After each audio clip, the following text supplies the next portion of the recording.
Bonjour tout le monde, voilà, je vous fais une vidéo pour vous parler des opposés, des signes opposés, ceux que votre signe peut vous apprendre, pourquoi il vous oppose et pourquoi parfois vous avez cette impression que ce signe-là ne vous correspond pas, puis finalement peut vachement vous correspondre. Alors on va commencer par le couple. Je vais l'appeler le couple Bélier-Balance. Donc l'opposé du Bélier sera donc la Balance. Il est en face. Et alors les dissemblances du Bélier et de la Balance sont flagrantes. Leur mode de fonctionnement et leurs motivations sont totalement différentes, mais profondément complémentaires. Le Bélier va agir de manière enflammée, c'est un empressé qui fonce tête baissée, tandis que la Balance est plutôt passive et contemplative. Elle va mettre du temps à se décider, contrairement au Bélier. Le Bélier est colérique, impatient, agressif, égocentrique, et puis la Balance est plutôt calme, diplomate et prudente. La Balance est le complément idéal du Bélier, qui à ses côtés peut modérer les élans impulsifs de ce Bélier et faire preuve de plus de douceur.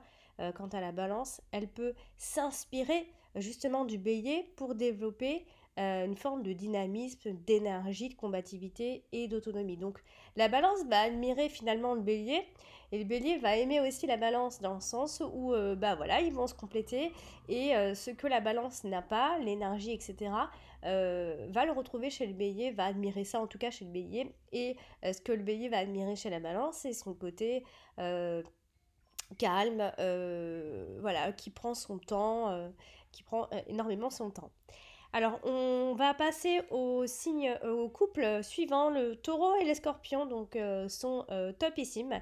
Donc, les différences du taureau et du scorpion sont telles qu'ils peuvent aussi bien passer l'un à côté de l'autre euh, que devenir inséparables. Le scorpion a soif d'expérience extrême et insolite, alors que le taureau, lui, il est terre à terre et se complaît dans une vie assez routinière. Voilà.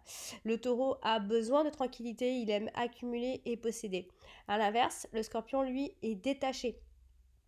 Il est torturé, il est instinctif et n'hésite pas à détruire pour aspirer à tout ce qui est nouveau, au renouveau.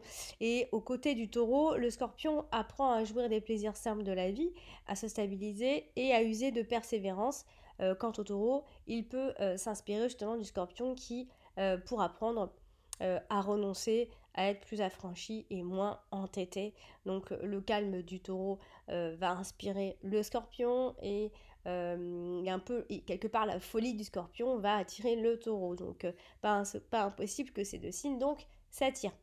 Ensuite, on passe au troisième couple, donc le cancer et capricorne. Alors, les caractéristiques opposées du cancer et du capricorne sont si réelles qu'elles en deviennent justement très complémentaires. Le cancer est plutôt doux, tendre, délicat, plutôt nonchalant, sensible, rêveur et qui a tendance justement à compter sur les autres pour avancer.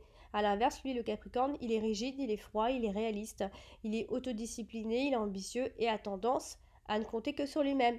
Voilà. Donc aux côtés du cancer, le Capricorne va apprendre la générosité, la souplesse, l'ouverture d'esprit, la fantaisie. Et quant au cancer, lui, il va s'inspirer du Capricorne pour apprendre justement à être plus dans la rigueur, la stabilité et développer son ambition et de gérer également ses émotions. Couple suivant, le lion et le verso. Alors, les comportements diamétralement opposés du lion et du verso les opposent tout autant qu'ils les rapprochent. Le lion est un être généreux, débordant de vitalité, ambitieux, pardon, autoritaire. Ils ont une grande confiance en eux, ils ont une volonté de s'imposer. Le verso est original, indépendant, indiscipliné, permissif, souple et également il a un côté fraternel. Euh, au, au contact du lion, le verso peut développer le sens de l'organisation, être plus affectueux, plus audacieux, plus confiant, moins rebelle, plus stable et plus compatissant. Quant au lion, il peut s'inspirer du verso pour être justement plus humaniste, plus tolérant, plus autonome et plus créatif afin justement de réaliser de grandes choses. Ensuite, nous avons également les Gémeaux Sagittaires. Alors, les Gémeaux Sagittaires, ici, il va y avoir des comportements et des personnalités du Gémeaux et du Sagittaire sont très différentes ici et peuvent aussi bien se heurter que se compléter encore une fois, hein. Le Gémeaux est en quête de son identité, il a un caractère adaptable, il est influençable et enclin à la réflexion. A l'inverse, le Sagittaire, lui, n'a aucun doute sur ce qu'il est, il se montre indomptable, irréfléchi et moraliste. Cependant, donc, ces deux signes peuvent s'enrichir des qualités opposées au contact du Sagittaire. Le Gémeaux apprend la constance, la sincérité, l'enthousiasme et la ténacité. Et le Sagittaire, il va s'inspirer du Gémeaux pour développer le tact, l'ouverture d'esprit, la modestie et pouvoir s'imposer des limites également, hein. Et puis pour finir, nous avons les vierges et les poissons. Donc eux aussi, donc il va y avoir ici les dissemblances de la vierge et du poisson vont être ici nuancées parce que ici, malgré les comportements distincts, tous deux justement ont des caractères introvertis. La vierge est discrète, timide, disciplinée et réfléchie. Elle est perfectionniste aussi, elle est organisée et très anxieuse.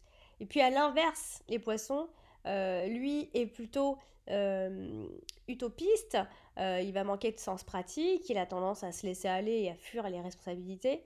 Donc au côté de la Vierge, le poisson va gagner en autonomie, va devenir plus courageux et va apprendre à affronter la réalité ici.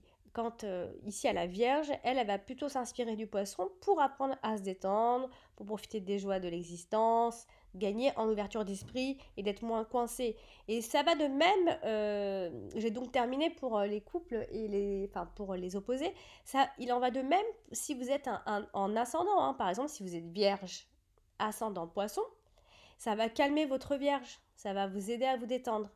Si vous êtes Poisson, ascendant Vierge, pareil, ça va vous aider à être euh, plus courageux, vous allez apprendre avec le temps à affronter la réalité, etc. Donc en fait, ce sont des signes opposés, certes. Vous pouvez très bien vous entendre avec ces personnes-là, elles peuvent venir vous compléter, mais ça va aussi si vous êtes deux signes en signe solaire et en signe ascendant opposés, hein. Ça va venir alléger, alléger un trait de caractère. Ça va équilibrer au final.